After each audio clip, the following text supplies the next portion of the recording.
Salut tout le monde, j'espère que vous allez bien. Donc aujourd'hui je vais vous parler de 6 films que j'ai particulièrement aimés, mais juste avant je lance 4 concours. Donc ça concerne le Blu-ray d'Instinct de survie,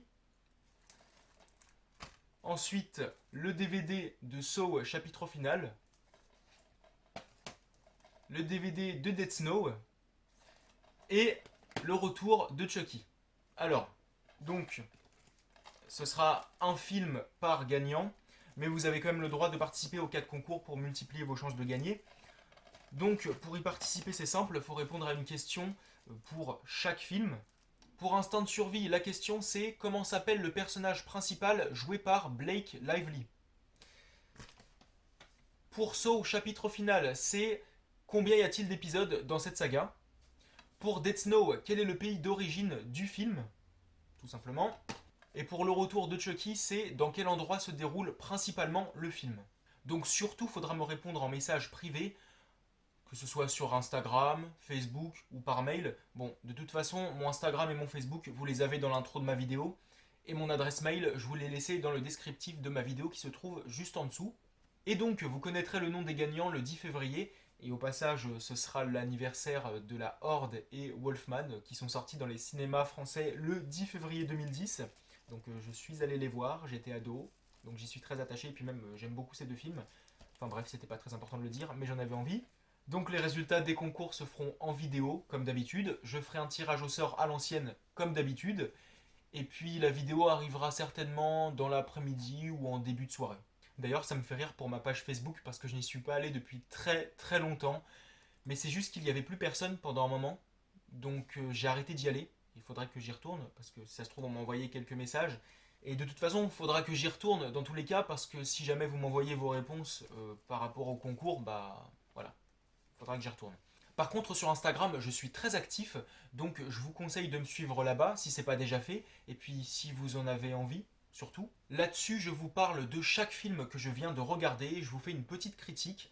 Donc vous avez la photo du DVD ou du Blu-ray, le résumé, et puis la petite critique écrite. Voilà. Il y a plus de monde, c'est largement mieux que Facebook, et puis aussi l'ambiance est beaucoup plus conviviale, je trouve. Bon, maintenant je m'attaque aux 6 films que je vous recommande, et je commence par L'Emprise, de 1982, donc le titre original c'est The Entity, avec sa mère, deux familles qui se fait violer par une entité, une force démoniaque et invisible.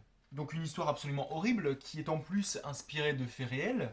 Bon, en ce qui concerne le film, les scènes de viol ne sont pas explicites, enfin vous voyez pas le sexe de la femme se faire pénétrer, mais les scènes restent assez violentes. Et elles le sont encore plus avec la musique qui les accompagne. Enfin, elle est dynamique, elle est vibrante, elle est brutale. C'est juste une musique qui fait boum boum. Et avoir choisi cette musique-là pour les scènes d'agression sexuelle, bah ça rendait l'expérience encore plus dérangeante. Là, j'étais dans le malaise le plus total, clairement. Et puis on a une deuxième musique, et là pour le coup c'est tout l'inverse, parce que contrairement à la première, là on est sur quelque chose de beaucoup plus calme, qui ne tambourine pas, mais cette musique-là elle est aussi plus inquiétante. On a un son plus aigu, c'est plus angoissant, elle est là pour nous prévenir qu'il va se passer quelque chose, et du coup c'est stressant. Enfin, quoique, il y a des moments où la musique n'intervenait pas pour nous avertir. Donc, on est hyper perturbé. C'est encore plus choquant. Donc, l'emprise, bah, c'est une histoire terrifiante, je trouve. Donc, c'est très rare hein, qu'une histoire qui touche au surnaturel parvienne à me faire peur. Parce que moi, comme vous le savez, c'est surtout la menace humaine qui me terrifie, qui me glace le sang. Mais là, pour le coup, j'ai pas fait le malin, quoi. Je me suis dit, ouf, non, non, non, non. Là, c'est juste atroce. On a une actrice principale très convaincante qui va donc jouer une mère de famille terrorisée et qui va ensuite se battre. On va aussi étudier la psychologie de ce personnage, savoir si ce qui se passe est réel ou non. On va explorer son passé, savoir si ce qu'elle a vécu il y a longtemps ne l'a pas rendue folle, si ça ne l'a pas poussée à s'infliger toutes ces horreurs, si ses mauvais souvenirs ne l'ont pas poussé à imaginer cette histoire d'entité qui la viole. Franchement, c'est super intéressant. Il y a de l'épaisseur, on a une écriture solide, mature, et puis les autres personnages aussi, je les ai trouvés bons. Le psychiatre, les experts en surnaturel. J'ai bien aimé aussi leurs échanges, leurs dialogues, surtout quand ils nous font part de leurs théories. Donc pour moi, L'Emprise, c'est un excellent film d'horreur. Donc une expérience que j'ai trouvée puissante et que je ne suis pas prêt d'oublier. Donc je l'avais déjà vu il y a quelques années et puis là je l'ai revu et c'est toujours la même chose, hein, très clairement. Donc je vous conseille cette pépite. Ensuite je vais vous parler de Triggered, donc de 2020. Et ça parle d'un groupe d'amis qui se retrouvent 5 ans après le lycée. Et là ils font du camping. Et en pleine nuit, ils se réveillent tous munis d'un gilet. Et un gilet qu'ils ne peuvent pas retirer parce que dans chaque gilet, il y a une bombe. Et on sait quand est-ce que ça va exploser, puisque sur leur gilet, il y a une minuterie. Mais le truc, c'est qu'ils n'ont pas tous le même temps. Il y en a qui ont 50 minutes, et il y en a d'autres, il leur reste que 15 minutes. Et ils vont aussi découvrir, par accident, que pour gagner du temps, ils devront s'entretuer. Si tu tues un mec qui avait 20 minutes devant lui, eh ben tu récupères ces 20 minutes. Et du coup, ça va être un jeu de massacre où à la fin, il n'y aura qu'un seul survivant. Donc, si vous cherchez de l'originalité, passez votre chemin parce que Triggered, c'est le genre de film fait pour les gens qui veulent passer un petit moment de détente, ceux qui acceptent le manque d'originalité. Donc là, c'est un mélange de Saw et Battle Royale. Donc les victimes sont assez nombreuses et au départ, on pourrait se dire qu'on va s'y perdre avec tous ces jeunes, sauf qu'en fait non, puisqu'on arrive à les identifier, à les distinguer les uns des autres une fois que l'horreur arrive, et très vite d'ailleurs. Bon, ce ne sont pas des personnages exceptionnels, ce sont les rôles classiques de ce genre de production, mais ils se différencient. C'est déjà ça. Ils ont chacun leur personnalité. Et du coup, avec ce qui leur tombe sur la gueule, donc le fait de devoir s'entretuer, j'avais hâte de voir qui allait se retourner contre qui. Donc c'était intéressant, c'était assez tendu. J'ai bien aimé les interactions entre les personnages qui étaient assez violentes, du coup, c'était même très saignant. Et même les dialogues, il y en a quand même certains que j'ai trouvé cool. Comme par exemple, on a un mec qui va dire qu'il a l'impression de se retrouver dans un épisode de Saw. Donc forcément, bah, ça fait plaisir, j'ai trouvé ça amusant. J'ai également apprécié le fait qu'on nous raconte le passé de la bande de jeunes, donc le fameux drame qui s'est produit quand ils étaient au lycée. On nous donne des éléments petit à petit, et ça se fait jusqu'à la fin, où on a une révélation que je n'avais pas vu venir. Donc après peut-être que vous la devinerez assez vite, mais moi en tout cas, non, j'ai été surpris. Donc tant mieux, hein. De toute façon, encore une fois, moi je suis le genre de spectateur qui se fait avoir facilement, les trois quarts du temps. Donc pour le coup, j'ai trouvé ça cool. Et toujours du côté des personnages, au début, il peut être difficile de deviner qui va survivre, qui sera le gagnant ou la gagnante, parce qu'il y a plusieurs personnages qui avaient les atouts pour. Sauf qu'après, plus les minutes passent et plus ça devient évident, mais bon, après je suis pas non plus déçu. Et aussi, j'ai bien aimé les échanges entre les trois derniers personnages, où j'ai trouvé l'écriture efficace. Je trouve que c'était malin, c'était bien amené, donc bah, pour conclure, Triggered, pour moi, c'est un coup de cœur, un simple divertissement, et j'en avais besoin. Puis on a The Dare de 2019, avec quatre inconnus qui se réveillent enchaînés dans un sous-sol, et ils découvrent qu'ils ont quelque chose en commun, donc ça concerne leur passé. Et puis on a la personne qui les séquestre, qui leur fait subir un tas d'épreuves, plus ou moins horribles. Donc en fait, ils doivent réunir les pièces du puzzle. Alors, encore un film qui aurait mérité une sortie au cinéma chez nous, parce que je trouve qu'il en avait largement le niveau. Mais bon, c'est pas grave, c'est comme ça depuis plusieurs bonnes années maintenant. Donc l'histoire est simple, mais on nous la raconte en alternant présent et passé. Et du coup, ça fait un peu puzzle, justement. Ça rend la structure narrative moins banale. Du coup, on a envie d'avoir tous les éléments, toutes les pièces du puzzle. L'histoire, bah, elle se dessine progressivement à travers les deux timelines, les scènes du présent et du passé. Dans ce film, on assiste à la naissance complète d'un psychopathe. On va étudier sa psychologie, son parcours, son évolution. On a aussi de bonnes scènes d'horreur, que ce soit dans la maîtrise technique ou sur le scénario, parce qu'on a quand même des idées assez tordues et bien sadiques. On a aussi une bonne photographie avec des couleurs chaudes et un noir très profond. C'est bien contrasté, je trouve. Et du coup, ça colle bien avec l'univers du tueur, qui est poisseux, crasseux, poussiéreux, sale, sombre. Donc non, là aussi, il y a une bonne ambiance. Côté casting, c'est du tout bon. Je mentionne Richard Brake, donc en mec totalement redoutable. Enfin, de toute façon, lui, il n'a plus besoin de faire ses preuves. Il envoie du lourd à chaque fois, que ses rôles soient principaux ou secondaires. Donc, par exemple, il a joué dans 31 de Rob Zombie, Halloween 2 de Rob Zombie, The Incident aussi. et dans plein d'autres trucs. Donc non, franchement, ce mec-là, il est juste génial, il est parfait pour le cinéma d'horreur, quel que soit son rôle.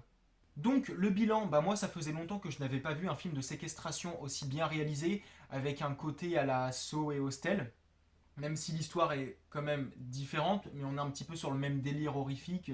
On est dans de l'horreur graphique, avec un peu ce côté, oui, ce délire de séquestration.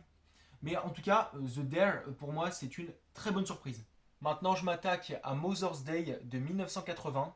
Donc, ça parle de trois amies qui partent faire du camping. Et malheureusement, elles vont être les proies d'une mère et de ses deux fils. Donc, bien tarés comme il faut. Donc, très bon survival pour ma part. J'ai bien aimé l'écriture des personnages, les victimes comme les antagonistes. Et d'ailleurs, du côté des victimes, j'ai bien aimé le traitement psychologique qu'on a fait pour l'une d'entre elles. Donc, sans vous spoiler, on a l'une des filles qui se retrouve dans une situation qui lui rappelle son quotidien, assez difficile à supporter, parce qu'elle vit avec quelqu'un qui lui pourrit la vie. Et du coup, vu qu'elle n'a pas réussi à arranger les choses dans sa vie, et qu'elle se retrouve là actuellement dans une situation avec un antagoniste, avec un psychopathe qui lui rappelle la personne qui lui pourrit son quotidien, eh bien, elle va se défouler sur ce psychopathe. Et là, ce qu'elle voulait dire à la personne qui lui pourrit sa vie, elle dit tout au psychopathe.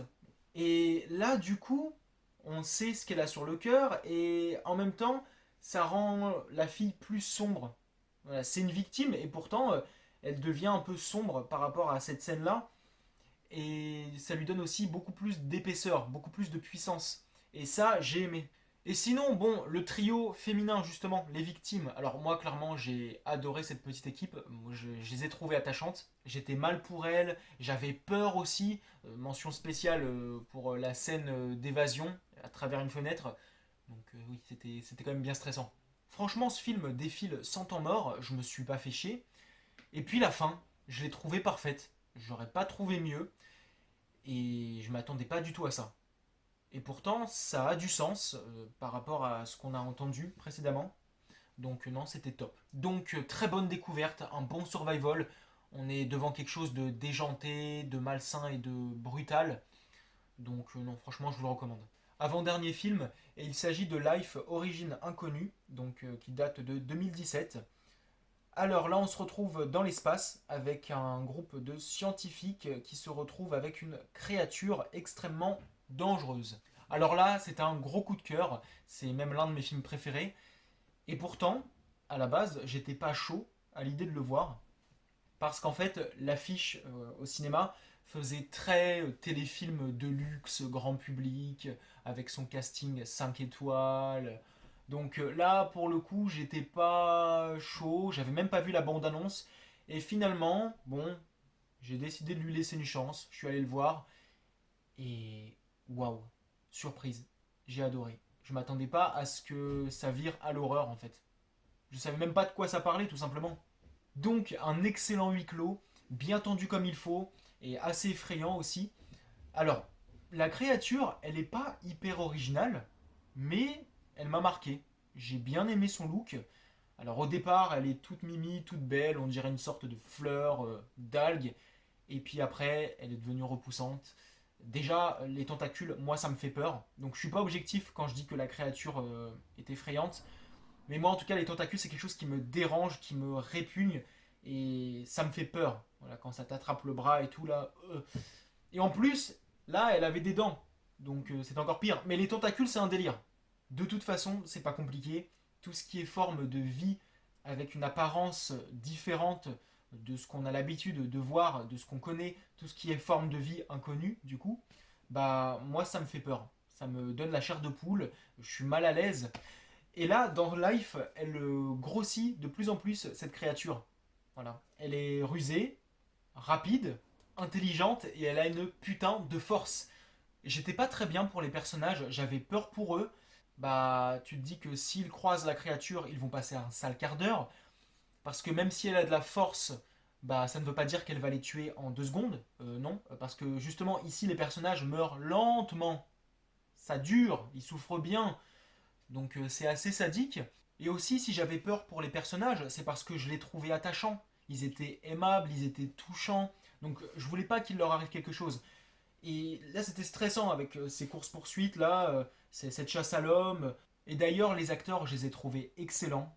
Clairement, ce casting, c'est du sans faute pour moi. Donc, pour moi, Life, Origine Inconnue, c'est un très beau film de science-fiction horrifique et qui est malheureusement passé inaperçu.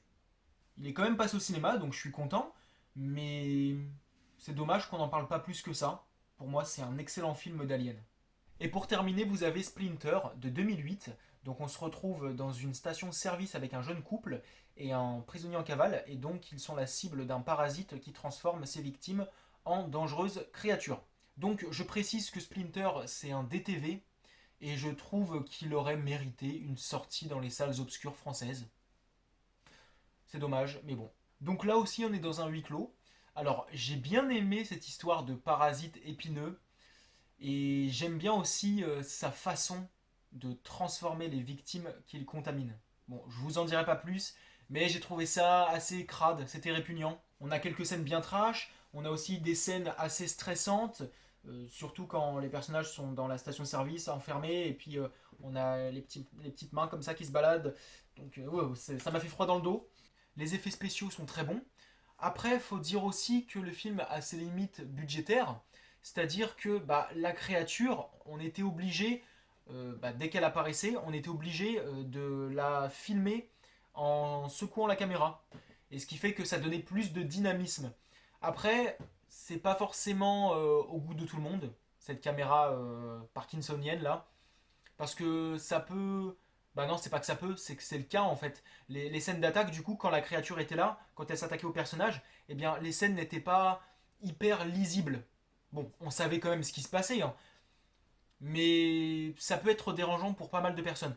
Moi, au départ, j'avais trouvé ça un peu chiant, mais après, je m'y suis fait. Finalement, j'ai accepté parce que je me suis dit, c'est soit on arrête de faire bouger la caméra, mais là, on aurait clairement vu les limites budgétaires, ou alors on aurait eu une créature en numérique, mais clairement, non, la créature en numérique, ça aurait été dégueulasse parce que là, l'équipe du film a eu un petit budget, donc non, en numérique, ça aurait été super moche.